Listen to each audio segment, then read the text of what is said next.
एक तरफ कोरोना जैसी वैश्विक महामारी, दूसरी तरफ अनेक राज्यों में बाढ़, कभी अनेक राज्यों में भूकंप, तो कभी बड़े बड़े साइक्लोन, टिड्डी दल के हमले से लेकर बर्ड फ्लू तक देशवासियों ने हर आपदा का डटकर सामना किया है। इसी काल में सीमा पर भी अप्रत्याशित तनाव बढ़ा। इतनी आपदाओं से इतने मोर्चों पर देश एक साथ लड़ा और हर कसौटी पर खरा उतरा। इस दौरान हम सब देशवासियों के अप्रतिम साहस, संयम, अनुशासन और सेवा भाव के भी साक्षी बने हैं।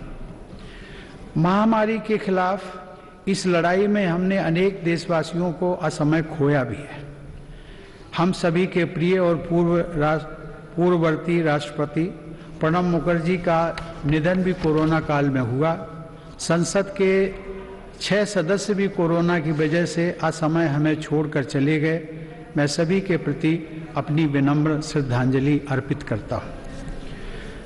माननीय सदस्यगण, हमारे शास्त्रों में कहा गया है, कृतम में दक्षिणे हस्ते जयो में सव्य आहिता, अर्थात हमारे एक हाथ में कर्तव्य होता है तो दूसरे हाथ में सफलता होती है।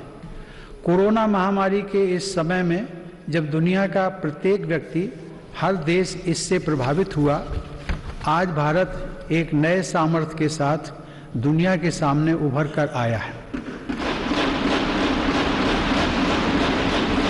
मुझे संतोष है कि मेरी सरकार के समय पर लिए गए सटीक फैसलों से लाखों देशवासियों का जीवन बचा है।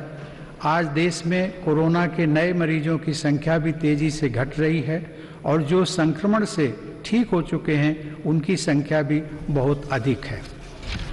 माननीय सदस्यगण, जब हम बीते एक वर्ष को याद करते हैं तो हमें स्मरण होता है कि कैसे एक ओर नागरिकों के जीवन की रक्षा की चुनौती थी तो दूसरी तरफ अर्थव्यवस्था की चिंता भी करनी थी।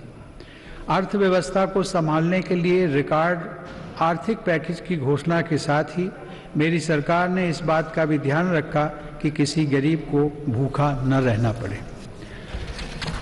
प्रधानमंत्री गरीब कल्याण योजना के माध्यम से 8 महीनों तक 80 करोड़ लोगों को 5 किलो प्रति माह अतिरिक्त अनाज निःशुल्क सुनिश्चित किया गया।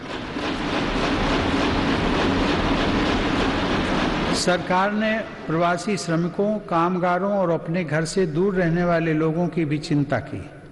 One nation, one ration card की सुविधा देने के साथ ही सरकार ने उन्हें निःशुल्क अनाज मुहैया कराया और उनके लिए श्रमिक स्पेशल ट्रेनें चलवाईं। महामारी के कारण शहरों से वापस आए प्रवासियों को उनके ही गांवों में काम देने के लिए मेरी सरकार ने 6 राज्यों में गरीब कल्याण रोजगार अभियान भी चलाया। इस अभियान की वजह से 50 करोड़ मैन डेज के बराबर रोजगार पैदा हुआ।